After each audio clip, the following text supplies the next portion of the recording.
பலன் வேண்டும். வாசிங்க 2 தீமோத்தேயுடைய புத்தகம் 1வது அதிகாரம் 7வது வசனத்தை வாசிங்க. தேவன் நமக்கு பயமுள்ள ஆவியை கொடாமல் பலமும் அன்பும் தெளிந்த புத்தியுமுள்ள ஆவியை கொடுத்திருக்கிறார். வாசிக்கப்பட்ட வேத வசனம் என்ன சொல்லுது? பயமுள்ள ஆவியை உங்களுக்கு தராமல் பலமும், அதாவது தைரியம் உள்ள ஆவியை உங்களுக்கு தந்திருக்கிறார்.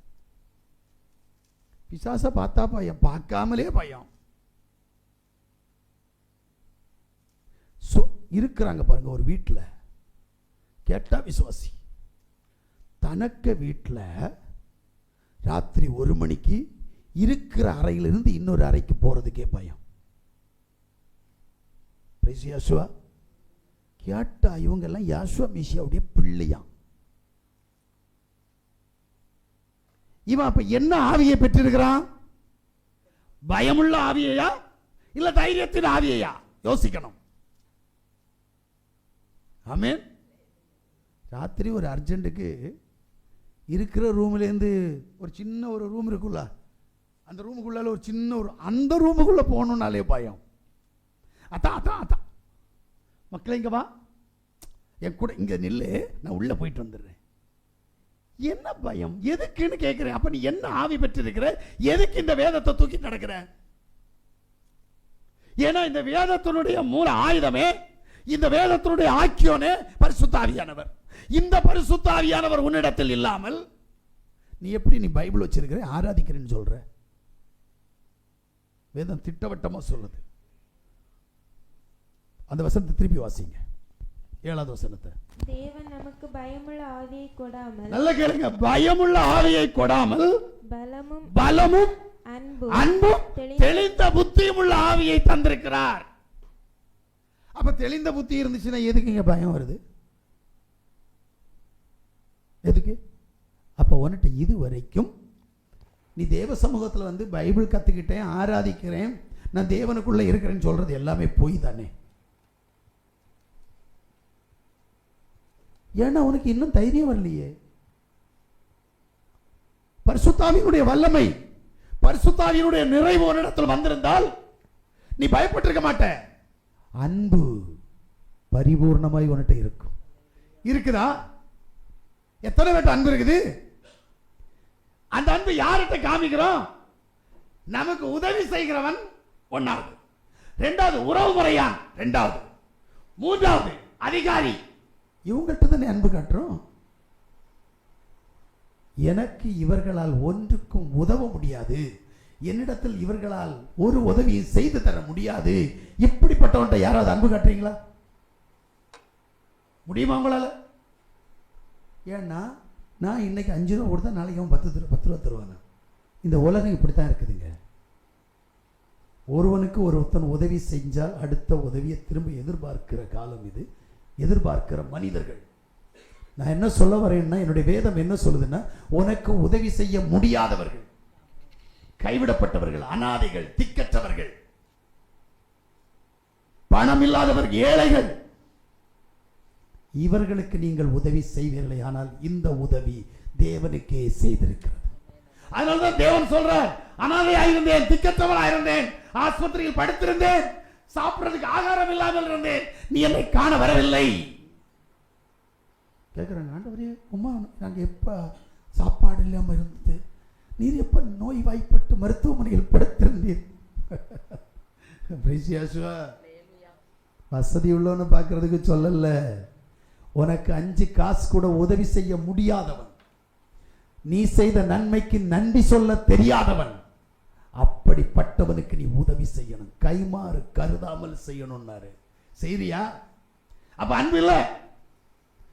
3வது தெளிந்த புத்தி எங்க இருக்குது? எங்க ஜெபம் பண்ண உட்கார்ந்தா ஒரு மனம் இல்லையா? யாரு வரா? சரீரத்தினுடைய ஆசை இச்சைகள் எல்லாம் மைண்ட்ல வருது, கண்ணுல பார்த்ததெல்லாம் மைண்ட்ல வருது, காதுல கேட்டதெல்லாம் மைண்ட். அப்ப நீ யாருக்கு அடிமையா இருக்கிற? நீ எப்படி தேவனுடைய பிள்ளைன்னு சொல்லி தைரியமா மார்பு தட்டி சொல்லிட்டு இருக்கிற? கேவலமா இல்ல?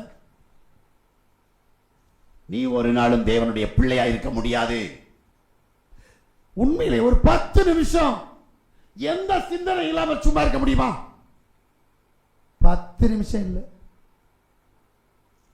1 நிமிஷம் 60 செகண்ட் ஒன்னால இருக்க முடியுமா? நீ எப்படி தேவனுடைய பிள்ளை?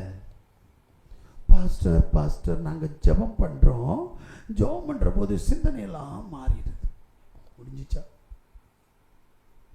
ஏன்? அப்ப என்ன இல்ல? தேவன் உன்னிடத்துல இல்ல. தேவ கிருபை வராது, தேவ வல்லமை வராது. வராத போது நீ எப்படி அப்ப தேவ சமூகத்துல போக முடியும்? பிசாசு கூட தான் இருப்ப, நீ பிசாசுடைய பிள்ளையா தான் இருப்ப. நீ மாறாம உன்னில் மாற்றம் வராது. நான் மாறாமல் என்னிடத்தில் மாற்றம் வராது.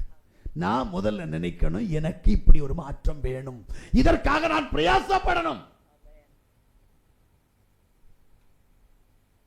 எங்க பிரயாசப்படுறதே இல்லையே. எனக்கு என்ன வேணும்னே எனக்கு தெரியாது. போவோம், எப்படி வாழ்க்கை போதோ அப்படியே போவோம். அப்படித்தானே? வாழ்க்கையில என்ன? சாப்பிடணும், தூங்கணும், வேலை உண்டா செய்யணும், இதுதாங்க வாழ்க்கை. இதைத்தானையா பிசாசம் செய்யறான். தேவன் இதை செய்யல. தேவன் தன்னுடையவர்களுக்காக ஒவ்வொருவரை உற்று பார்த்துக் கொண்டிருக்கிறார். அதனால்தான் பிசாசத்தை கேட்டார், உத்தமனும் சன்மார்க்கனும் பொல்லாப்பை விட்டு விலகுறவும் ஆகிய யோபுவை நீ கண்டாயோ? அவன் சொன்னான் பாருங்க ஒரு கதை. ஆமா, நான் பார்த்தேன். அவன் உங்களை புகழ்ந்துகிட்டே இருக்கிறான். ஏன் தெரியுமா?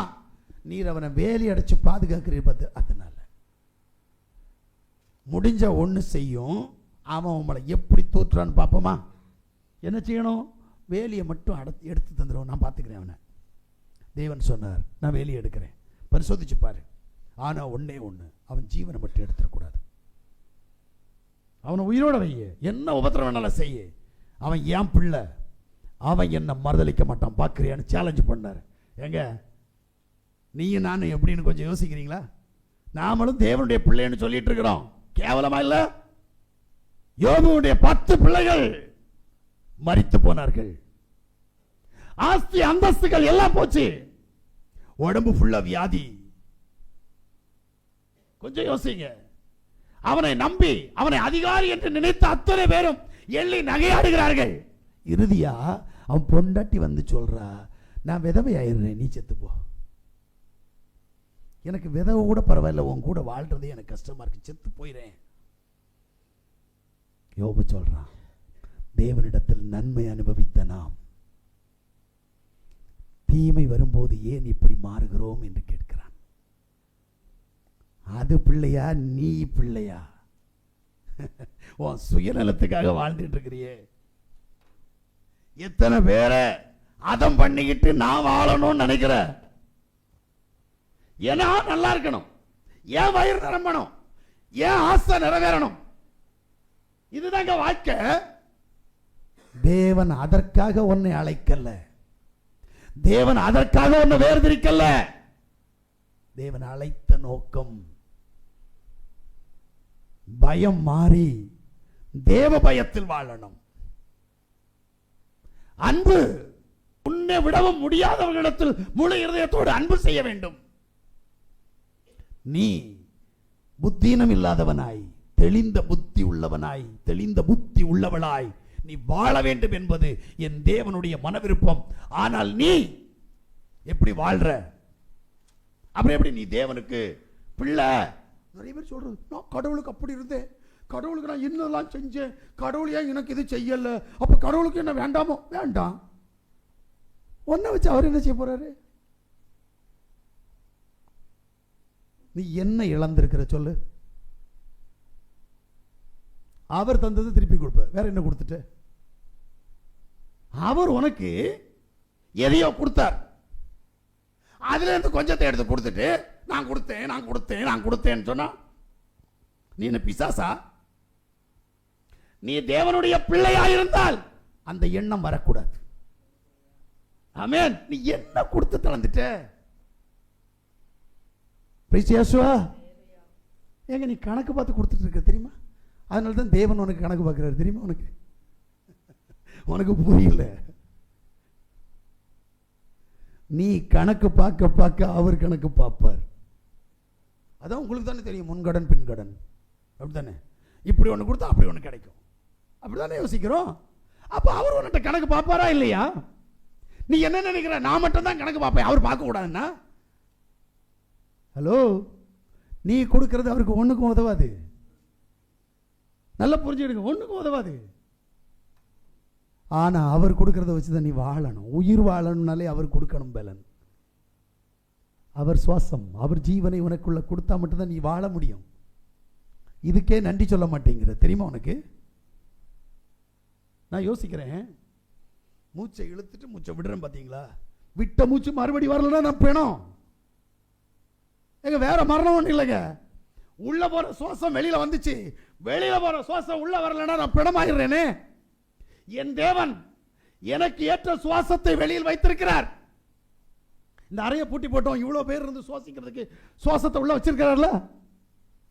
என் தேவனுடைய கிருபை எவ்வளவு பாருங்க. யோசிக்கணும். என்னை வாழ வைத்திருக்கிறார், என்னை வாழ வைத்திருக்கிறார். அதற்காக ஜீவ சுவாசத்தை இங்கே வைத்திருக்கிறார்.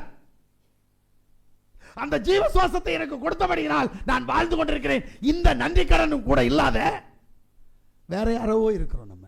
ஏன், என்ன காரணம்? அப்ப நீங்க முதல்ல புரியுங்க, பரிசுத்த ஆவியானவர் வந்தா நீ தேவனுக்கு கீழ்ப்படிவியா இல்லையா? இன்னைக்கு வரைக்கும் கீழ்ப்படிதல் இல்லையே. கேட்டா தேவன் எனக்கு இதுதான் ஒண்ணு, நீ பிள்ளை பிள்ளைன்னு நீ சொல்லாத. அவர் உன்னை கரம் பிடிச்சு நடத்தணும். முடியுமா? ஒரு தீமைக்கு உன்னை ஒப்பு கொடுக்காதபடி அவர் உன்னை நடத்தணும். நீயே பணத்துக்கும் பேருக்கும் புகழுக்கும் போய் விழுந்துட்டு ஐயோ ஆபத்து வந்துச்சு, ஐயோ பிரச்சனை வந்துச்சு, ஐயோ போராட்டம் வந்துச்சுன்றா சிலர் வேணும்னே கொண்டு போய் என்ன செய்வீங்கன்னா கமுந்தடிச்சு கீழே விழுவீங்க. எதுக்குன்னா சில்லற பணத்துக்காக. நாளைக்கு என்ன விபரீதம் வரப்போகுதுன்னு தெரியல. இன்னைக்கு பணத்தை தேடுற நீ நாளைக்கு எப்படி மாறுவேன்னு தெரியுமா? ஆமென், அல்லேலூயா. கொஞ்சம் யோசித்துடுங்க. தயவு செய்து சொல்றேன், தேவனுக்கு பிள்ளையாய் வாழுங்கள், தேவ சத்தத்திற்கு கீழ்ப்படியுங்கள், பரிசுத்த ஆவியினுடைய வல்லமையை பெற்றுக்கொள்ளுங்கள். அப்போது பயம் இல்லாதபடி பலம் உண்டாகும், அன்பு உண்டாகும், தெளிந்த புத்தி உண்டாகும்.